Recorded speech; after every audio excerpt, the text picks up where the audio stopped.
The film begins in Los Angeles, where we are introduced to Ted Crawford, an aeronautical engineer of Irish descent with a strong financial position. Ted is an extremely sharp individual, dedicating only 1 hour a day to his job.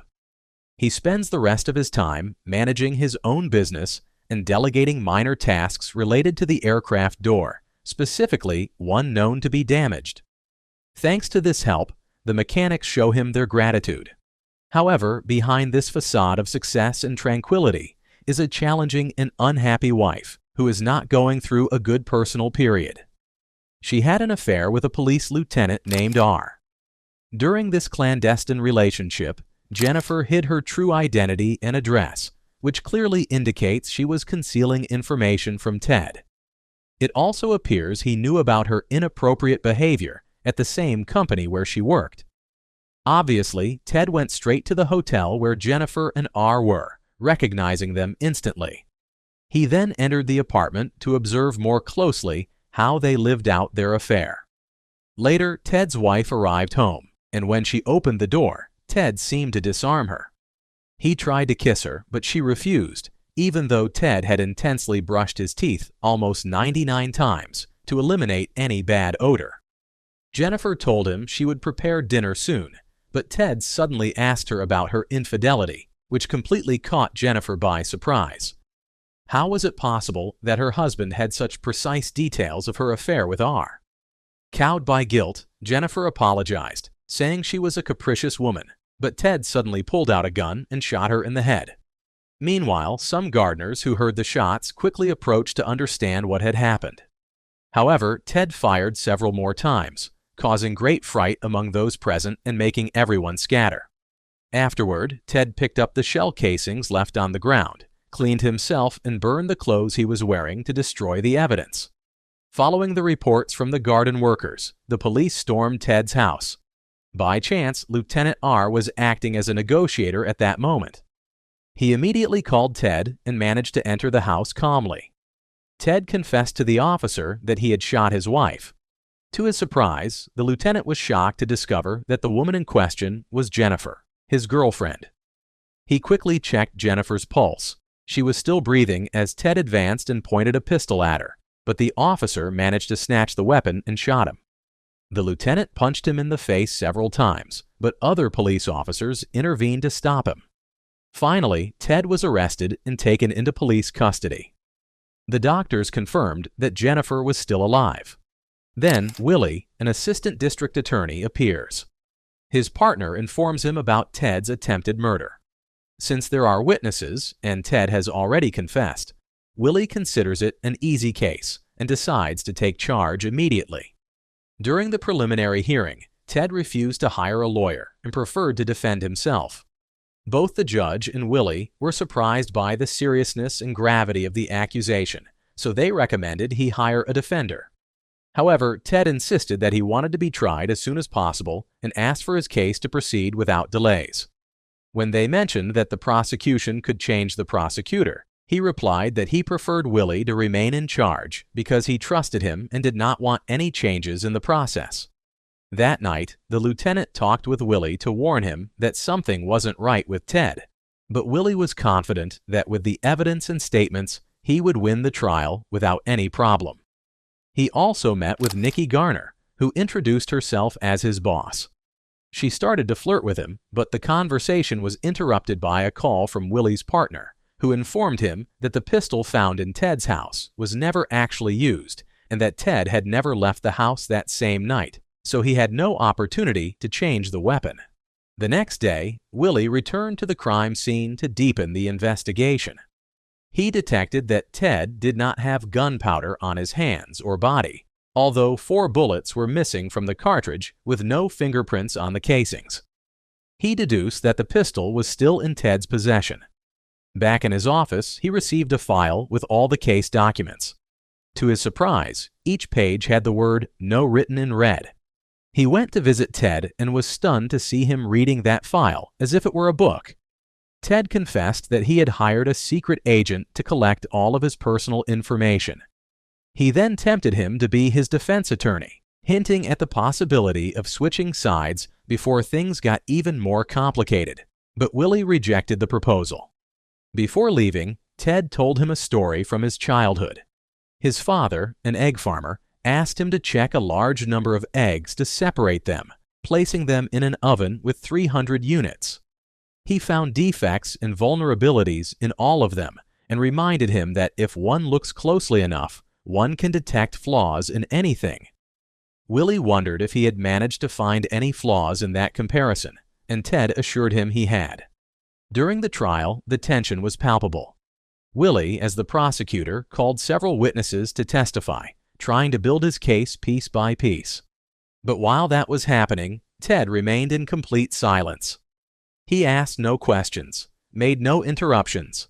He only limited himself to drawing in his notebook, as if he were disconnected from the trial, or perhaps focused on something bigger. When the lieutenant was called to the stand, things changed completely. Under oath, the officer stated that Ted had confessed to his wife's murder, a direct and devastating accusation. But instead of denying the charges, Ted counterattacked in an unexpected way. He claimed that the lieutenant was having an affair with Jennifer, his wife, and that he had evidence to prove it. The reaction was immediate. The lieutenant, out of control, rose from his seat and violently attacked Ted before the stunned gazes of the jury, the judge, and everyone present. The trial was suspended instantly. That night, after the scandal in the trial, Willie, Ted, and the judge met in private.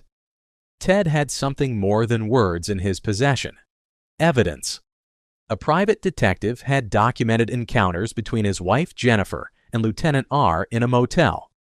For Ted, that relationship was enough to question the objectivity of the investigation, and perhaps also the motive behind the crime. The judge, aware of the possible manipulation, dismissed the lieutenant's statement and gave Willie a few days to present new evidence. If he failed to do so, Ted would be released. Outside the court, Willie's boss didn't hold back. He assured him that the case was lost due to lack of preparation. Willie tried to justify himself, saying that everything had been a trap, but his boss didn't want to hear him anymore.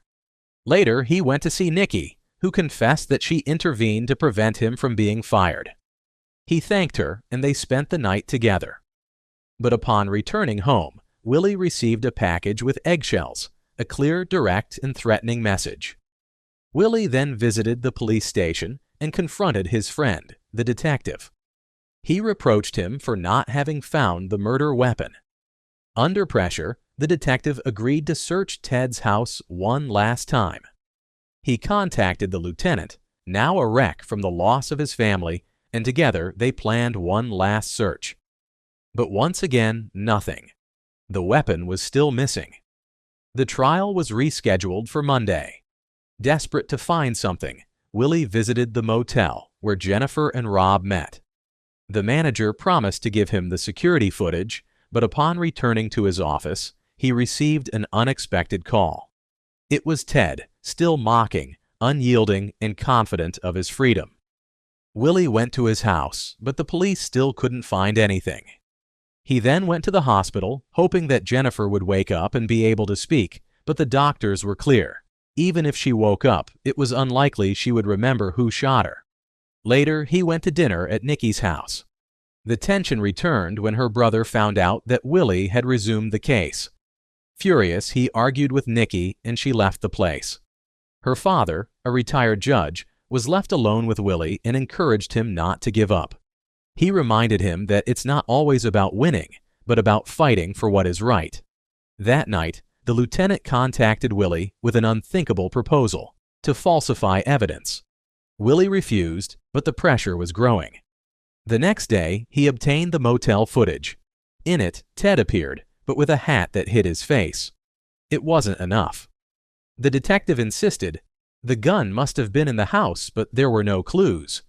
Willie, frustrated, shouted, "I'm building a case out of nothing against an idiot." That night, defeated, Willie accepted the lieutenant's plan. During the hearing, he would pretend to have found new evidence. His secretary would appear as a surprise witness. The strategy was risky, but it seemed like his only option. When the time came, Ted requested acquittal. The judge asked Willie if he had anything else, but at that moment, something broke. Willie knew that Ted was too smart to fall into that trap. He presented nothing. He couldn't. And the trial was closed. Ted was acquitted and free, but when everything seemed to be over, a shot shook the building. Outside, on the stairs, lay the lieutenant's body. He had taken his own life. Willie ran, paralyzed by horror, while Ted took his weapon and went home. And Willie remained in the hospital, waiting for Jennifer to wake up, wishing that at least she could tell the truth. The next morning, Ted appeared at the hospital. Upon seeing him arrive, Willie felt a chill and feared the worst, that Ted was there to finish what he had started, to kill Jennifer. Desperate, Willie looked for Nikki.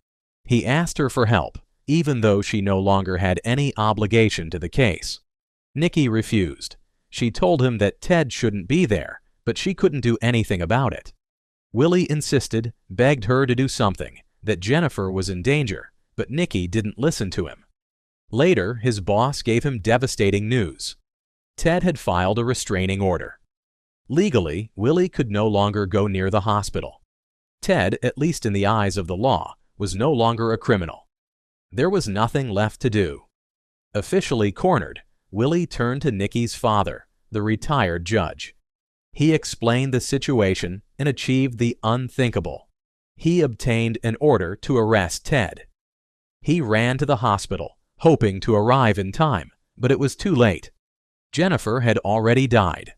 There was Ted, cold, impassive, with a court order in his hand, asking Willie to leave. The scene was chilling. The next day, Willie tried to find some peace by cleaning the garage, but guilt would not leave him alone. Then he received a call from his boss, asking him to come back to work.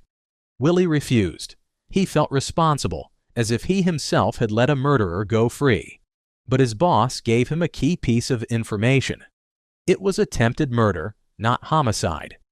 Those words made him react. He went back to review legal documents, connected the pieces, and met with the detective. During a casual conversation, something unexpected happened. When they placed their phones together, the detective mistakenly took Willie's mobile. They were identical. It was then that everything clicked. Recalling a mocking call from Ted, Willie noticed a revealing detail. There was something more, something hidden in that arrogance. Ted invited him to his house, telling him to enter without permission, and Willie did. There, in the place where everything began, he found the truth. Ted had bought a pistol identical to the lieutenant's and had made a weapons swap at a motel. Then, when the lieutenant found Jennifer injured, he unknowingly took the wrong pistol to trial. Everything had been a precise, premeditated move. Ted, confident, even admitted what happened with a smile. He shot only once, but boasted of killing 2 birds with 1 stone. He was so sure of his impunity that he said it out loud. He claimed he couldn't be tried twice for the same crime. But Willie had a final twist. He explained that Jennifer didn't die instantly. She was abandoned, left to die slowly. That meant they could extract the bullet from her skull and compare it to the one from the real weapon, and thus accuse Ted of first-degree murder, a different crime. At that moment, the police entered to arrest him. The game was over, or so it seemed. The story became even more complex. Ted had used a single piece of evidence throughout the entire trial. 1 bullet. Now that same bullet would be his condemnation. But Ted was not defeated. Surrounded by a team of elite lawyers, he was already preparing for another trial. This time, more ruthless, more calculating. And meanwhile, Willie was left alone, knowing that the battle was not over yet.